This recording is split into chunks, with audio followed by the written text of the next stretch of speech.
Today, another dose of tariff turmoil impacting the stock market. Yeah, so let's catch you up on 3 things you need to know before you head to bed tonight. At this hour, most of President Trump's big tariff increases are on hold for at least 90 days. The pause gave Wall Street a case of whiplash today as trading soared eventually. A 10% tariff remains on imports from most of our trading partners.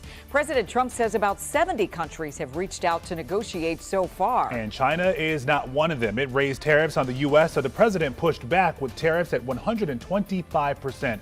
You know, those tariffs are forcing us to keep a close eye on our budget. That is, of course, on top of worrying about job security for thousands of our neighbors being fired from federal agencies. And now these small businesses in these once thriving neighborhood hotspots in D.C. are being impacted. Our Katie Lusso met with a business owner who explains why he cannot hang on any longer. So let's talk about the local impact here. If you lose your job, you're spending less. This all at a time when some local businesses are still trying to recover from the pandemic. We have local artists. From the paintings on the walls to the drawings on the windows. The kids leave all their pictures. This, Tony Tameldon says, is why saying goodbye will be so hard. We're Brookland's finest in the great neighborhood of Brookland, where I'm closing soon.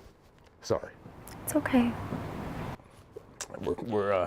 We're shutting down here Sunday. After 11 years, Brookland's finest at the corner of Jackson and 12th Street in Northeast will close. You would see your neighbors, and it wasn't seeing your neighbors waiting to pick them up at school or at work. It's that famous third place. He says there are a multitude of reasons. We're still reeling from a lot of things from COVID. Sometimes the lockdown seems like it was yesterday, and sometimes it seems like it was 20 years ago. But you know, the lockdown changed everything. In 2023, Initiative 82 began raising the minimum wage for tipped employees to match the minimum wage of non-tipped employees in the district. What you have to do is you have to cut people. That's the only way to make payroll. I'd come in here and the folks that worked on the floor, there were nobody that I wanted to cut. The next increase is coming up. He's worried about how it'll affect his other business, The Pug on H Street. There's one more thing that keeps me awake at night, trying to figure out how to raise my payroll and keep my guys. And then there are the recent federal cuts and the tariffs. Concerned about pricing because of tariff goods, and I'm concerned about a further reduction in customers because if you've been laid off or fired, you don't have the money to go out. Tameldon is also the executive director of CHAMPS, the Capitol Hill Association of Merchants and Professionals.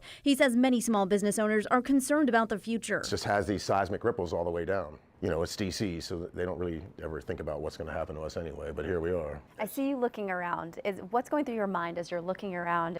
I see this place closing, and I see places like this not being able to get through. And it makes me sad and angry. Now, Brookland's finest will officially close Sunday. They are planning a big party for Saturday night. I'm Katie Lusso. Back to you.